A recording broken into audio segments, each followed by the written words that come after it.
আজ বানাবো বাদাম বাটা। এই যে বাদামগুলো আমি কাঁচা বাদাম কড়াইতে ঢেলে নিয়েছি, তার সঙ্গে কাঁচা লঙ্কা কিছু ঢেলে নিয়েছি। এই যে পোড়া পোড়া করে দুটো শুকনো লঙ্কাও ঢেলে নিয়েছি। এই যে বাদামগুলো কাঁচাই ঢেলে নিয়েছি, তার খোলাগুলো এই যে খোসাগুলো বের করে নিয়েছি। এবার আমি মিক্সিতে দিয়ে দেবো। যে যেমন ঝাল খান সে তেমনই ঝাল দেবে। নিরামিষ দিনে মুখ ছেড়ে যাবে। অনেক দিন নিরামিষ খেয়ে খেয়ে আর ভালো লাগছে না, নববছর কয়েকদিন নিরামিষ খাচ্ছি, তাই ভাবছি আজকে একটু বাদাম বাটা করে নিই। এই যে এর মধ্যে আমি একটু লবণ দিয়ে দেবো।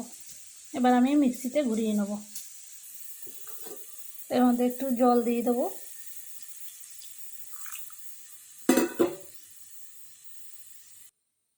এই যে আমার পেস্টটা হয়ে গেছে। এই দেখুন, আমি এতে কোনো তেল ইউজ করিনি, এটা তেল ছাড়াই ভালো লাগে। আর ঝাল একটু বেশি খাই আমি, তাই একটু বেশি দিয়েছি। আপনারা একটু কম দিতে পারেন, যে যেমন ঝাল খাবেন তেমনই দেবেন। এবার আমি একটা বাটিতে ঢেলে নেব। এই যে আমার বাদাম বাটার লুক, খেতে খুব সুন্দর লাগে। নিরামিষ দিনে এক থালা ভাত উঠে যাবে।